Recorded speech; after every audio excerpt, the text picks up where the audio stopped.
This is the recording of my final speech. I have my pen. So some Sophia people are afraid of this? with me to record, to listen to my speech. Okay, I am ready to roll.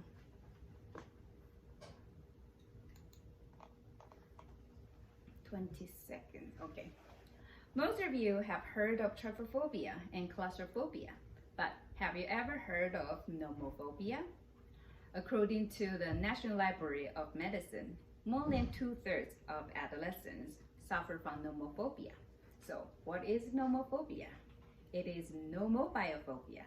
It is the fear of being without your smartphone. Parents or future parents, it is time for us to make a well-informed decision about when to give our children a smartphone. And I'm going to tell you why you should consider waiting until they are at least 14. As a parent of 4 children ranging in age from 14 to 6, I have plenty of personal experience with this issue, and I would like to share some information that I have researched on this topic. It is natural for me as a parent to want my children to grow up to be physically, mentally, and emotionally healthy adults, which is why I am very concerned about some of the extremely impactful side effects of the misuse or overuse of the smartphone by children. Especially young children can tend to get overly connected to their smartphones, which makes them become disconnected from the reality. According to the Common Sense Media, the amount of time kids from age 8 to 12 spend on the screen per day in the state is almost 5 hours. This is cause for concern because smartphone addiction can lead to mental problems. And Marie Albano, professor of medical psychology at Columbia University, said, when an individual is not engaging in the world in a healthy way, which are interacting with others, managing themselves in challenging situations, whether it's in classes or speak out in class, going on interviews, dealing with conflicts with peers, and instead increasing their online presence, this can increase their feelings of alienation, hopelessness, isolation, anxiety, and depression. Children who are given a smartphone before they are mature enough to understand complicated social norms are more likely to be exposed to sexual content. A recent study published in JAMA Pediatrics showed that sexting has become more common among adolescents. I was shocked by the numbers from the research. At least 1 in 4 teenagers is receiving sexual texts and emails. At least 1 in 7 are sending sex. More than 1 in 10 teenagers are forwarding sex without consent.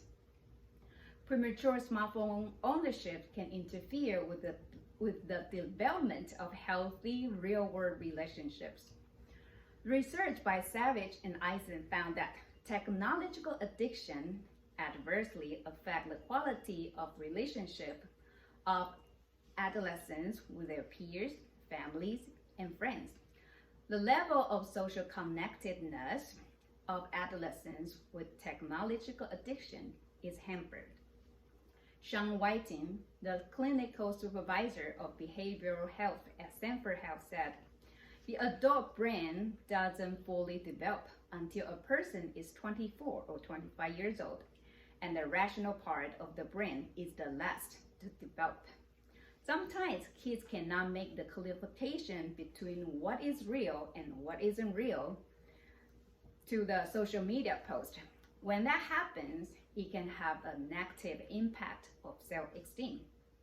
But the good news is that your child can still connect to you and others, even electronically, without a smartphone. There are several smartphone alternatives for children.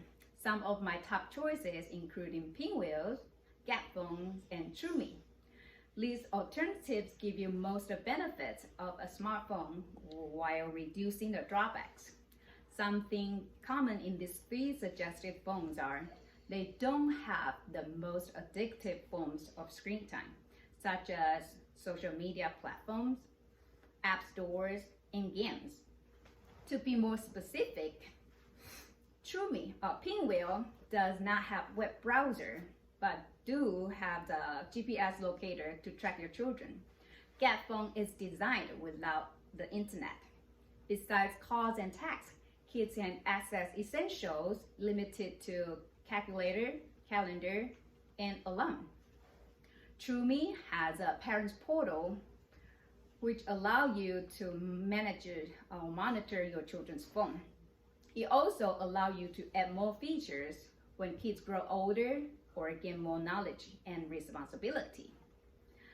Some people say that their child has to have a smartphone in case of emergency or to stay in touch.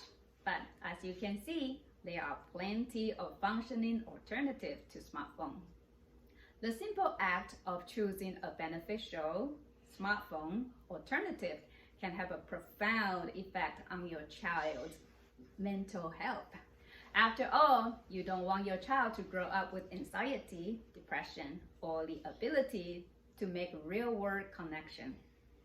But with a little careful thought and direction from you, your child can have a much happier, healthier childhood and adolescence as they spend more time with their families, develop more face-to-face friendships, and enjoy a more active, well-rounded upbringing.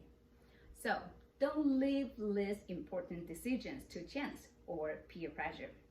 Your child depends on you to give them the guidance they need to develop healthy relationships in this complicated world. If leaders of digital giants like Steve Jobs, Sundar Pichai, Susan Wojcicki, and Bill Gates are delaying smartphone and other electronic devices to protect their children, then shall this not give us a pause? Decide right now to wait until your child is 14 or mature enough to give them a smartphone. Your child will repay you with many smiles, hugs, and the greatest gift any parents can ever receive is seeing your child grow up to be a well-adjusted adult. The end.